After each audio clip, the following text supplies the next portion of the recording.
probably the most natural approach to the game, even if you don't know you're doing it. This path will be following the journey of Fatima. She is a heretic pyromancer from the Great Swamp. Her goal is to link the first flame and continue the Age of Fire. She has become undead and accepted the dark sign to travel to Lordran. Having been rounded up and brought to the undead asylum, with a little help, it's time to escape and continue the pilgrimage.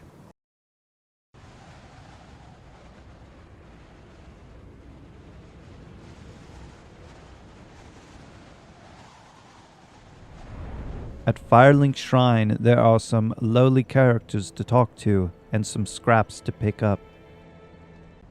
While it may be possible to journey through the graveyard into the catacombs at this point, the monsters that reside within will prove a great challenge for now. Traveling to the Undead Burg will give a proper warm-up and introduction to the rest of the land. Having been led into the Undead Parish, where a friend can be found next to a great enemy, the approach to the first bell is in sight. There are branching paths to go from here, but the Darkroot Garden is nearby, and it has a few items that will be needed for the future. This place will be visited again later to vanquish multiple other foes. At this point, the catacombs are not as much of a threat and can be tackled. There are some friends and a gift to find that will be of much help. The Tomb of Giants at the end of the catacombs will have to be visited later with the right equipment. Some may travel back to the Undead Asylum now, and you are welcome to do so. Though there is an item there that can prove useful, it is not a very obvious area. There is another undead area known as the Lower Undead Burg. The key to this section was likely acquired in the parish, and will have a key to the next section, the Depths. The next key, pulled from the clutches of a beast, opens the gates to Blight Town. Surviving to the bottom, found beyond the muck, is the second bell and a lovely horror.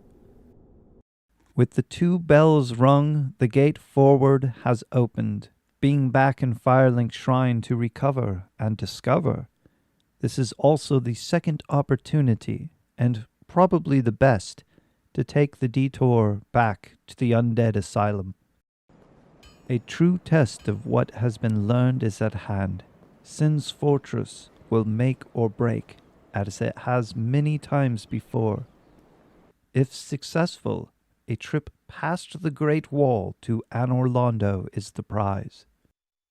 Within Anor Londo can be found the painted world of Ariamis, a mystical space set alone. Anor Londo holds many secrets, but this one cannot hide. The new task that has been given leads to the beings that hold the Lord's souls. The first of these will be in the Demon Ruins. Here will be found lost friends, lost children, and lost Izalith. Back in Darkroot Garden, there is a princess that needs saving, the first step to gaining access to their homeland. Seen in the distance of Anor Londo is the Duke's Archive. A master of sorceries might seek the knowledge held within. The chosen undead seeks another lord's soul. The dark is little to fear now. In the Tomb of Giants past the catacombs will be subdued to obtain another lord's soul. There is much pain here.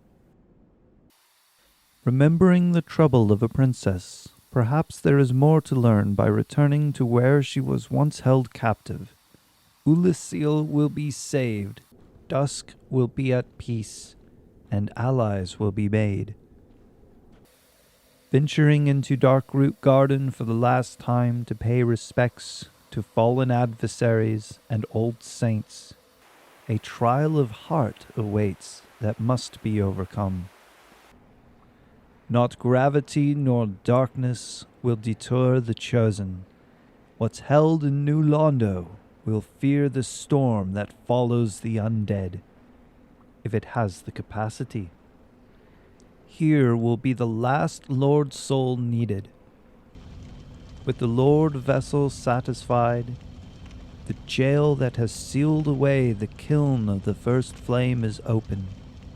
Here, the previous Lord will be succeeded, and the first flame will be linked.